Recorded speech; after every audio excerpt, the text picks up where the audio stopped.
नमस्कार, मैं हूं आपके साथ सुहेल खान। हमारी खास पेशकश वादों की कॉलोनियों में आपका स्वागत है। 1977 में फिल्म घरौंदा में गुलजार साहब का लिखा एक गीत बड़ा मशहूर हुआ। बोल थे, दो दीवाने शहर में, रात में और दोपहर में आबोदाना ढूंढते हैं, एक आशियाना ढूंढते हैं। आगे गुलजार साहब ने यह भी लिखा कि इन भूल भुलैया गलियों में अपना भी कोई घर होगा, अंबर पे खुलेगी खिड़की या खिड़की पे खुला अंबर होगा।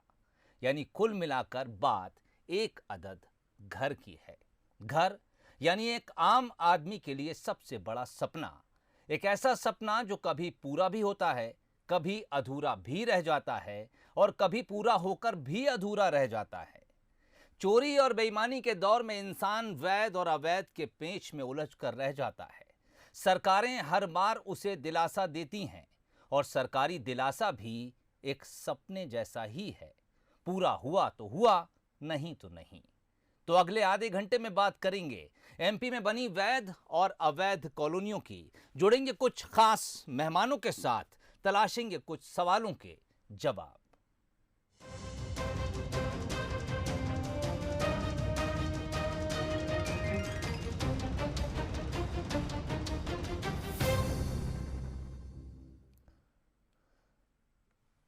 मध्य प्रदेश में निकाय चुनाव से पहले 40 लाख लोगों को बड़ा तोहफा मिल सकता है।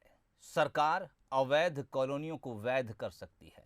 इसको लेकर अधिनियम में संशोधन भी होगा। तो क्या सरकार चुनाव से पहले वोटर्स को लुभाने की कोशिश कर रही है?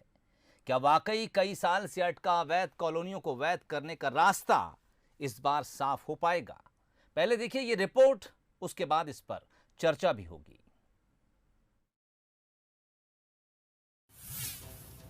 अवैध कॉलोनियों पर फिर मंथन, क्या अधिनियम में होगा संशोधन? प्रदेश सरकार कर रही विचार, क्या वोटर्स को लुभा रही सरकार? प्रदेश में नगरीय निकाय चुनाव मार्च या अप्रैल में होने की उम्मीद है। उससे पहले एक बार फिर प्रदेश की अवैध कॉलोनियों को वैध करने को लेकर सरकार फैसला ले सकती है। दरअसल प्रदेश भर की अवैध कॉलोनियों को वैध करने की जद्दोजहद तत्कालीन मंत्री माया सिंह के वक्त से की जा रही है। कांग्रेस ने भी सरकार में आने से पहले इसको लेकर कई दावे और वादे किए, पर कमलनाथ सरकार के आते ही मामला ठंडे बस्ते में चला गया। लेकिन अब प्रदेश में बीजेपी की सरकार है और चुनाव भी नजदीक है। ऐसे में सरकार अवैध कॉलोनियों को वैध करने की शुरुआत कर सकती है। सरकार इस बारे में काफ़ी कंसर्न है क्योंकि वो मध्य प्रदेश में अवैध कॉलोनी के नियमितीकरण के रूल्स थे, बट एक्ट में प्रोविजन होने से कुछ विसंगति होने की वजह से वो टेक्निकल ग्राउंड पे वो जो रूल्स थे वो क्वैश कर दिए गए। सो दोबारा से हम लोग उसमें अधिनियम में संशोधन कर रहे हैं अवैध कॉलोनी के नियमितीकरण के लिए, और उसके रूल्स भी बना रहे हैं। और इसमें इस प्रकार से रूल्स बन रहे हैं जो कि शीघ्र ही अभी आने वाली विधानसभा में वो कानून भी पास हो जाएगा और वो नियम भी लागू हो जाएंगे। अवैध कॉलोनी में जो आदमी खरीदता है प्लॉट, वो अपराधी नहीं होना चाहिए। गलती तो जो अवैध कॉलोनी काटता है कॉलोनाइजर, तो उसके कॉलोनाइजर के विरुद्ध कार्रवाई के सख्त प्रावधान रहेंगे। शिवराज सरकार ने 2018 के विधानसभा चुनाव से पहले प्रदेश की 5000 से ज्यादा अवैध कॉलोनियों को वैध करने का ऐलान किया था, और जो फॉर्मूला सरकार लेकर आई थी उसके मुताबिक गरीबी रेखा वाले रहवासियों की कॉलोनी को वैध करने के लिए विकास की राशि का 20% लिया जाता, 80% राशि संबंधित निकाय को देना होता। तो सामान्य वर्ग के रहवासियों की कॉलोनियों को वैध करने के लिए विकास का 50% और बाकी 50% संबंधित निकाय देते। इसके साथ ही भागीदारी योजना के तहत रहवासियों को राशि देने में राहत देने की बात भी कही गई थी, और सरकार भी विशेष निधि का एक बड़ा हिस्सा देकर अवैध को वैध बनाने के काम पर विचार कर रही थी।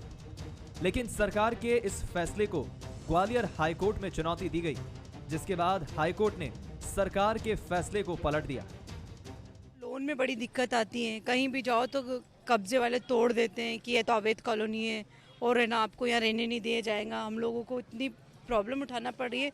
कुछ दिन पहले घोषणा हुई थी कि आपकी सारी कॉलोनी को वैध कर दिया जाएगा, पर अभी तक ऐसा कोई काम हुआ नहीं है कि वो वैध हो।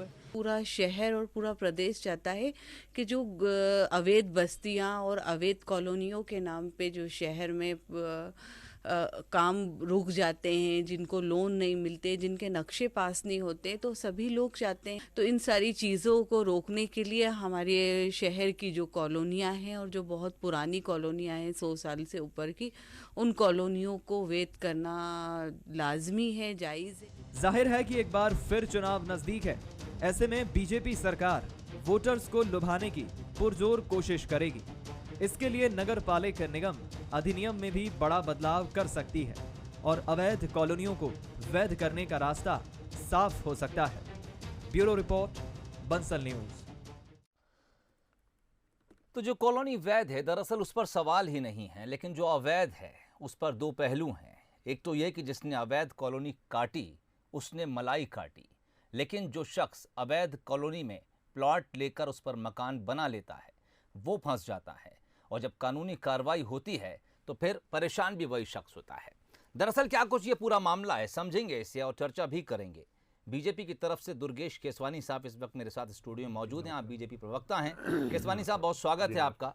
अवनीश सिंह बुंदेला साहब को भी आज हमने बुलाया है, कांग्रेस प्रवक्ता हैं। स्वागत है बुंदेला साहब आपका। उमेश बोहरे साहब आज हमारे साथ जुड़े हैं, एडवोकेट हैं, और आज जिस खबर पर हम चर्चा करने जा रहे हैं उसमें एक महत्वपूर्ण कड़ी भी उमेश बोहरे साहब हैं। उमेश साहब, बहुत स्वागत है बंसल न्यूज में आपका। Thank you. उमेश साहब, शुरुआत आपसे करना चाहूँगा। 2018 में जब तत्कालीन बीजेपी सरकार ने ये कहा कि तमाम अवैध कॉलोनियों को हम वैध करने जा रहे हैं, उसके बाद क्या कुछ हुआ था? हमें पता चला है कि आप वही याचिकाकर्ता हैं जिन्होंने हाई कोर्ट में इस मामले को उठाया था। एक बार हम चाहेंगे उस मामले का रीकैप आप कर दें,